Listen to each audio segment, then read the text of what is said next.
Permettez-moi de débuter cette intervention par une définition, par la définition du mot cohérence. La cohérence, c'est l'absence de contradiction. Certains, certaines en manqueraient-elles cruellement? Car si je refais le match, ce versement mobilité régionale est intégré dans la loi des finances 2025. Cette loi a été préparée par François Bayrou, Premier ministre, mais aussi président du MoDem. Puis elle a été promulguée, comme M. Schlesinger l'a indiqué, sans vote, à la faveur d'un 49-3, déclenché par ce même Premier ministre, président du MoDem. Or voici qu'ici, dans notre région Centre-Val de Loire, le président du groupe MoDem à l'Assemblée nationale, aussi conseiller régional, mais absent lors de ce débat, remue ciel et terre, enfin surtout les milieux économiques, le MEDEF et les médias, pour s'opposer à la mise en place de ce versement mobilité. Où est la cohérence? Autre incohérence, savez-vous qu'une autre région va lever ce versement mobilité à partir de mardi prochain? Une région présidée par Renaud Muselier du parti Renaissance, qui gouverne avec les Républicains, l'UDI, Horizon et des MoDem, bien évidemment. Et oui, le VM a déjà été voté par la région Sud et s'appliquera dès le 1er juillet 2025. La troisième incohérence se cache sous le premier quinquennat d'Emmanuel Macron. Cette loi a considérablement brouillé le paysage de l'organisation des mobilités dans les territoires, avec des communautés de communes devant choisir d'être AOM locales ou de confier cette responsabilité à la région par substitution. Les communautés de communes ayant pris cette compétence ont pu lever le versement mobilité, mais pas les régions. L'incohérence, l'incongruité territoriale, comme l'a appelé Philippe Fournier, c'est que la loi donnait une compétence aux régions sans les moyens pour la mettre en place. En fait, depuis le début, les régions en dehors d'Île-de-France ne touchent pas de recettes propres qui soient liées à leurs compétences mobilité, à part celles des usagers. Rappelons que quand, il y a quelques années, l'État a décidé de retirer aux régions l'ancienne dotation globale de fonctionnement, puis la cotisation sur la valeur ajoutée des entreprises, pour les remplacer par des fractions de TVA, il leur a été plus ou moins vendu que l'effet dynamique de la TVA allait leur permettre de financer leurs compétences mobilité.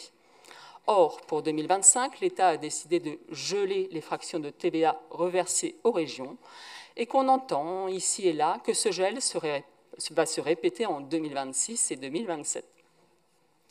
Les régions n'ont quasiment plus aucun pouvoir de décision sur leurs recettes institutionnelles. L'autonomie fiscale des régions est quasi nulle. Or, en parallèle, le coût des péages ferroviaires augmente considérablement. Ils sont 2 fois plus importants qu'en Allemagne, les plus chers en Europe. D'ailleurs, que devient le plan de 100 milliards d'euros pour développer le ferroviaire en France, annoncé il y a 2 ans par Madame Elisabeth Borne, alors Première ministre? La réponse n'est pas à rechercher du côté d'Ambition France Transport. Car, comme pour les retraites, c'est une fumée noire qui est sortie de cette conférence lancée par le gouvernement le 5 mai dernier à Marseille et censée repenser le modèle de financement de l'écosystème des transports. Mais changeons de mot. Allons sur le mot qui est davantage apprécié à vos oreilles, sur le mot d'attractivité.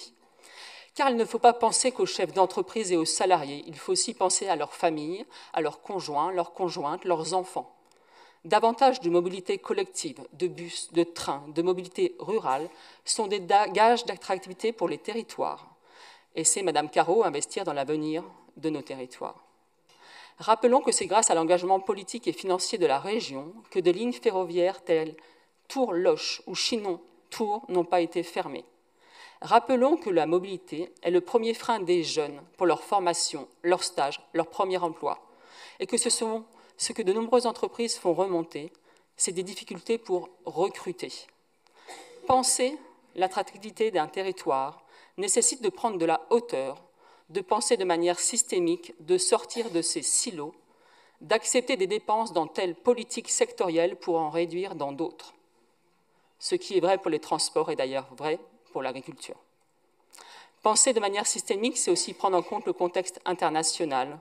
Développer les transports collectifs, le vélo au quotidien et les mobilités rurales, c'est un moyen de sortir des énergies fossiles qui représentent un enjeu stratégique majeur dans un monde en guerre. Penser de manière systémique, c'est aussi prendre en compte le réchauffement climatique. Il est temps de sortir du court-termiste, de sortir des silos sectoriels, d'avoir le courage de voir plus loin que la prochaine élection. Il est temps de passer d'une logique individualiste et corporatiste à une vision collective et à un projet de société désirable qui ne serait plus basé, comme Jean-François Bridel l'a souligné, sur l'unique indicateur du PIB. Monsieur Schlesinger, dans un monde où les ressources sont finies, où les gouttes d'eau vont manquer, c'est une folie de produire encore et encore plus de biens ou de data centers, de parier sur une croissance infinie. Il est temps d'atterrir.